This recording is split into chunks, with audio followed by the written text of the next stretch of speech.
जय शनिदेव मित्रों, जितने भी मीन राशि के जातक हैं जून 2022 राशि फल जानने से पहले हम मीन राशि के गुण स्वभाव को समझे तो ज्यादा बेहतर रहेगा। मीन राशि का आपने चिन्ह देखा होगा, दो मछलियों का जोड़ा है। अब इससे हम क्या समझें, इसके गुण स्वभाव से क्या समझें। मान लीजिए आपका जन्म मीन लग्न या मीन राशि में हुआ तो आपकी प्रवृत्ति कैसी होगी, आपको किस प्रकार के रोग हो सकते हैं या कैसा काम करना चाहिए, कैसे व्यक्तित्व आपका रहेगा, ये सारी जानकारी इसके चिन्ह से भी हो जाती है। मछली जल में रहते हैं। अब ये जल तत्व प्रधान राशि भी है और कफ रोग देने में सक्षम है, क्योंकि जल से कफ रोग होने की संभावनाएं अधिक रहती है। तो जल का विशेष प्रयोग हमें सोच समझकर करना होता है। जितने भी मीन राशि के जातक हैं इनको कोल्ड आदि से बचना होता है, क्योंकि कफ रोग अधिक हो सकता है। इसके बाद समझते हैं ये सतोगुणी है, बहुत ही अच्छे स्वभाव के व्यक्ति होते हैं, दया करने वाले, क्योंकि सतोगुण है उसके अंदर। अब ये द्वि स्वभाव राशि है, बदलते भी बहुत जल्द हैं, बहुत जल्द बदल जाते हैं ये। अगर एक काम में मन ना लगे तो काम बदल लेते हैं, बहुत जल्द परेशान भी हो जाते हैं। अब इनको काम कैसे करने चाहिए, किस प्रकार के काम में इनका ज्यादा मन लगेगा, तो जल से संबंधित आप व्यापार कर सकते हैं। लिक्विड जल से संबंधित आप कोई भी कार्य कर सकते हैं।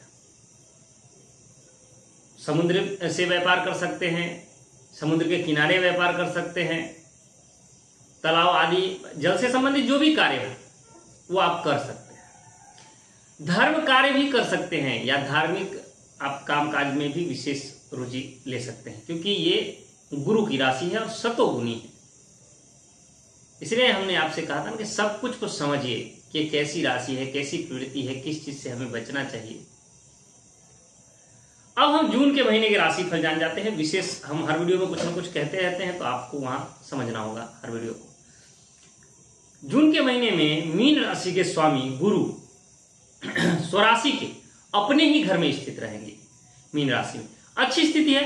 मंगल धन के स्वामी, दूसरे स्थान के स्वामी होकर ये भी राशि में स्थित रहेंगे, यानी धन के स्वामी और राशि के स्वामी। तो अच्छी स्थिति, धन को लेकर आप विशेष सतर्क रहेंगे, धन कमाने की बहुत प्रबल इच्छा रहेगी।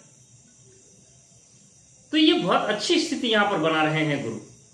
और व्यय के स्वामी, खर्च के स्वामी शनि अपने ही घर द्वादश भाव में बैठे रहेंगे। अपने घर में है ऐसे तो 7.5 का प्रारंभ हुआ, लेकिन अच्छा है कि अपने ही घर से प्रारंभ कर रहे हैं, फिर भी इनका प्रभाव रहेगा। अच्छा, धन आप खर्च करने में बहुत सोच समझकर धन आप खर्च करते हैं इस समय, शुरुआत के समय में, तो आपके लिए अच्छा है।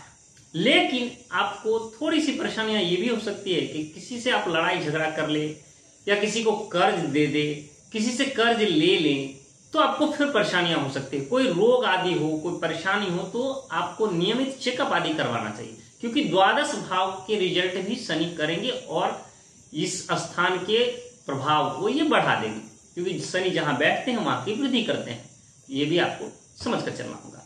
और शनि की दृष्टियां शुभ नहीं होती, इसीलिए शनि आपके छठे भाव को देखेंगे तो रोग ऋण शत्रु बढ़ा सकते हैं। आपके दूसरे भाव धन स्थान को देख रहे हैं तो धन बेफिजूल व्यय करवा सकते हैं, यहां वहां खर्च करवा सकते हैं।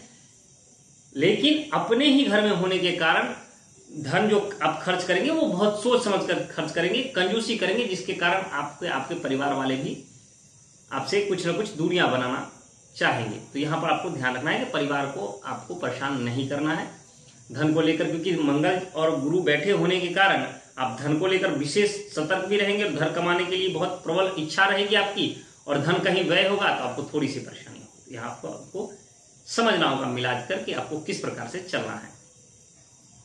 इसके बाद देखते हैं आपके तीसरे स्थान की स्थिति बहुत ही मजबूत है। शुक्र जो है 19 तारीख को राशि परिवर्तन करके अपने घर वृषभ राशि में चले जाएंगे, और बुध वृषभ राशि में बैठे हुए हैं कालपुरुष के पत्रिका के अनुसार यहाँ के स्वामित्व भी इनको प्राप्त है, तो यहाँ के अच्छे फल ये प्रदान करते हैं। खेल कूद में रुचि रखने वालों के लिए बहुत ही अच्छा समय रहेगा। इस समय अगर आप नृत्य, गायन, वादन, कला के क्षेत्र में जो भी व्यक्ति है उसके लिए अच्छा है। यात्रा करते हैं तो यात्रा विशेष लाभदायक रहेगी आपके लिए। आपके छोटे भाई बहन आपका सहयोग करेंगे, आपके नौकर चाकर आपसे विशेष खुश रहेंगे। तो अच्छी स्थिति यहां पर बना रहे हैं शुक्र और बुध मिलकर। अब सूर्य थोड़ी सी परेशानियां दे सकते हैं, क्योंकि सूर्य जो है ये आपके छठे स्थान के स्वामित्व रखते हैं और बैठ कहां रहे हैं, आपके चतुर्थ भाव में 15 तारीख के बाद। ये मिथुन राशि में बैठेंगे, हो सकता है आपके नौकरी आदि स्थान पर ये कुछ अलगाव पैदा करें, आपके सहकर्मियों से, आपसे, आपके बॉस से, या आप जिस के साथ काम कर रहे हैं उनके साथ, या आप अपना व्यापार करते हैं तो वहां पर कुछ चिंताएं आदि दे सकता है, आपको परेशान कर सकता है, उग्र बोली हो सकती है आपकी, क्रोध से आप अपना काम खराब कर सकते हैं। तो क्रोध आदि से बचना चाहिए। देखिए पूरा समय नहीं, जहां काम करते हैं वर्क स्थान पर, नौकरी कर रहे हो या व्यापार कर रहे हो, यहां पर थोड़ा सा सतर्क रहना है। दूसरा, अपने माता का सेहत का ख्याल रखना है। इसके बाद आप अगर भूमि, वाहन आदि का कुछ खरीद या विक्रय कर रहे हैं तो यहां भी आपको थोड़े से सतर्क रहने हैं, डॉक्यूमेंट्स आदि को ध्यान से पढ़ने, क्योंकि छठे के स्वामी आपके चतुर्थ में सुख स्थान पर बैठ रहे हैं और इनकी दृष्टियां शुभ नहीं होती है, अलगावकारी ग्रह है, तो कहीं ना कहीं आपको परेशान कर सकते हैं। यहां आपको ध्यान रखना होगा। चंद्रमा की स्थिति अच्छी है, विद्यार्थी वर्गों के लिए अच्छा समय रहेगा। विद्यार्थी वर्ग आप तरक्की कर सकते हैं, उच्च शिक्षा हासिल कर सकते हैं। हाँ, प्राइमरी शिक्षा में जो विद्यार्थी हैं उनको थोड़ी बहुत परेशानियां हो सकती है, क्योंकि हमने पहले भी कहा कि सूर्य आपके चतुर्थ में बैठे हैं। लेकिन हायर एजुकेशन वालों के लिए अच्छा समय रहेगा कि चंद्रमा की स्थिति अच्छी रहेगी।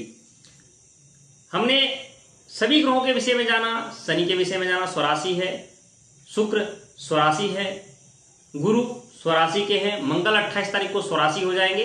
तो बहुत अच्छी स्थिति हम कह सकते हैं मीन राशि वालों के लिए।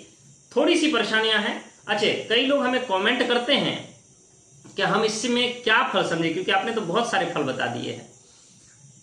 देखिए, जैसी आपकी उम्र है उसके अनुसार समझिए, देश काल परिस्थिति के अनुसार समझिए। अब आपकी उम्र विद्या अध्ययन करने की है तो आप उस समय अपने संतान के विवाह के विषय में नहीं विचार कर सकते। तो हम जब कहते हैं कि उच्च शिक्षा मिलेगी तो आप समझिए कि आपके लिए कह रहे हैं उच्च शिक्षा मिलेगी। जब हम कहते हैं कि संतान से आपको लाभ होगा तो समझिए जिसके पास संतान है और संतान कहीं पढ़ाई कर रहे हैं या नौकरी की चेष्टा कर रहे हैं तो उनको लाभ होगा। इस प्रकार से आपको समझना है। मेरी जानकारी अगर आपको अच्छी लगी, वीडियो पसंद आई है तो लाइक कीजिएगा, शेयर कीजिएगा अपने मित्रों में। कुंडली विश्लेषण करवाना चाहते हैं, फोन नंबर है, व्हाट्सएप नंबर है, आप वहां से हमसे संपर्क कर सकते हैं। तब तक के लिए नवग्रह, देवी देवता, शनिदेव आप सबकी मनोकामनाओं को पूर्ण करें।